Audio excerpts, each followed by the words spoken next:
Salam Sobat Kairos.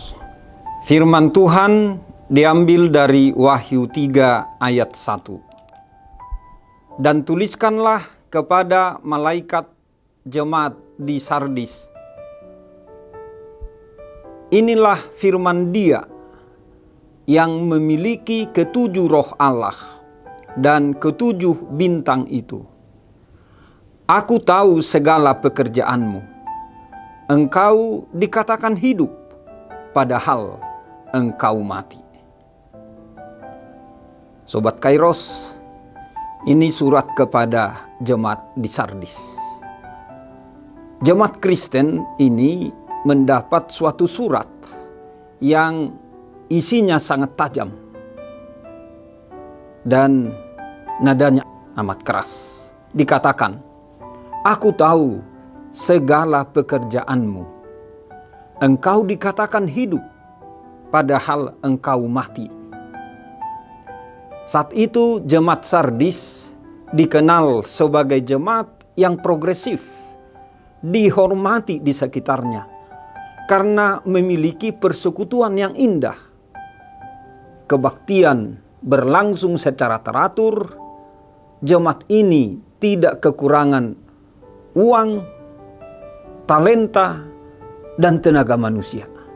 Jemaat berkembang dan memiliki reputasi yang luar biasa. Namun, jika diteliti lebih jauh, dampak pelayanannya tidaklah sehebat kemasyhurannya. Kenyataannya, jemaat ini sudah hampir mati. Bahkan disebut jemaat yang sudah mati secara rohani. Kita bertanya, mengapa kehidupan jemaat tidak bersesuaian dengan ibadah yang bagus itu? Mengapa dikatakan kelihatan hidup, tetapi sebenarnya sudah mati? Mati secara rohani.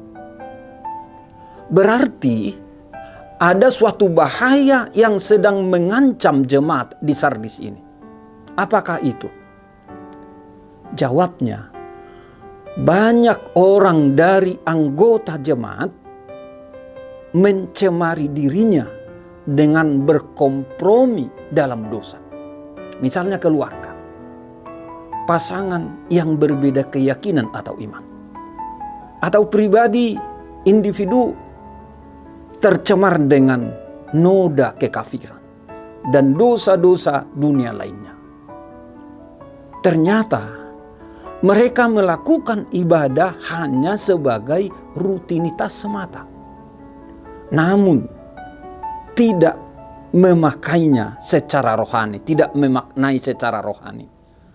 Melalui hati mereka, mereka telah kehilangan motivasi, pikiran, dan keinginan dalam pelayanan yang sesungguhnya.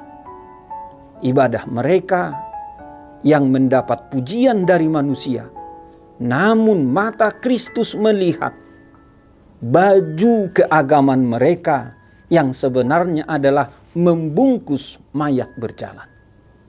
Mereka bagaikan kuburan yang dicat putih, namun isinya adalah mayat yang sudah berbau busuk. Sobat Kairos yang terkasih, mungkin saja kita juga secara tidak disadari melakukan hal yang sama saat ini.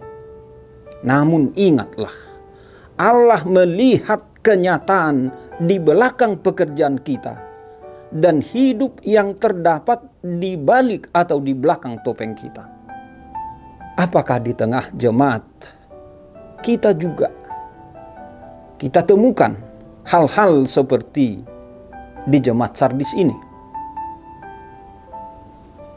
Diagnosis rohani dari Tuhan mengatakan, aku tahu segala pekerjaanmu. Engkau dikatakan hidup, padahal engkau sudah mati. Ini adalah peringatan agar bangun dari ketertiduran rohani.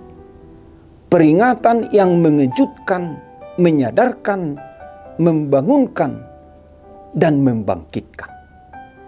Dengan peringatan ini, jemaat Sardis disadarkan dan diingatkan akan identitasnya sebagai jemaat Kristus yang hidup.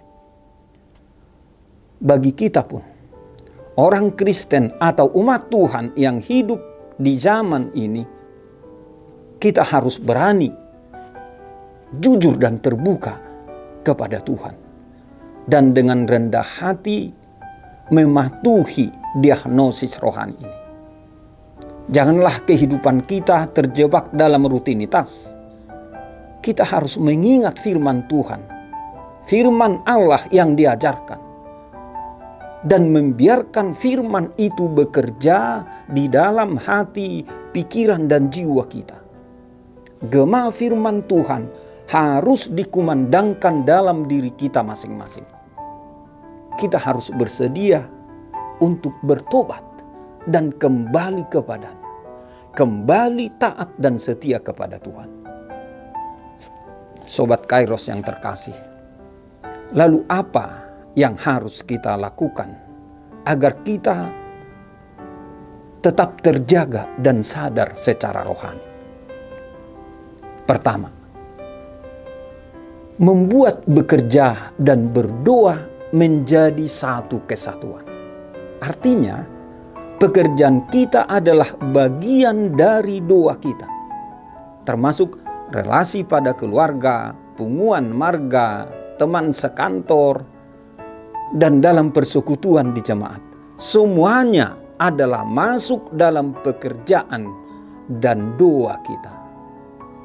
Jadi bukan hanya sekedar ora et labora, tetapi menjadi laborare et orare. Kedua, memupuk kerendahan hati dan kesalehan. Humility and patience. Dalam dunia yang serba cepat ini, perilaku banyak orang berubah menjadi egois, individualistis, serba instan, dan tidak mau menjalani proses yang normal, apalagi proses yang butuh waktu lebih lama.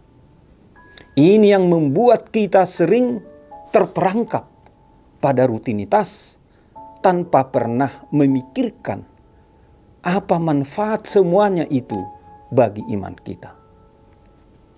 Ketiga, berpikir dan bertindak untuk kebaikan iman. Bertindak dalam iman untuk kepentingan dan kebaikan bersama. Yang memotivasinya memang lahir dari keluhuran hati kita. Be always think and act for the greater good. Misalnya, saat ini di Jakarta, penyebaran COVID-19 sedang memuncak. Kita sedang berada pada titik krisis, kondisi yang sangat genting. Mestinya rasa tanggung jawab dan kesadaran untuk menjaga diri dan sesama melalui tindakan taat prokes lahir dari dalam diri kita oleh dorongan iman kita. Dan dengan kemauan yang tinggi, kita konsisten melaksanakannya, kapanpun dan dimanapun. Disinilah kehidupan beriman kita harus membawa pengaruh dalam kehidupan kita sendiri di tengah masyarakat kita.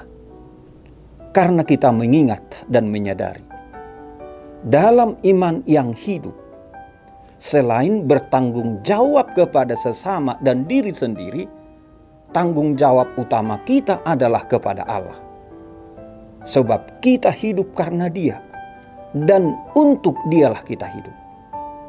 Kiranya kebangunan rohani ini menjadi tindakan iman kita yang kelak kita pertanggungjawabkan kepada Allah.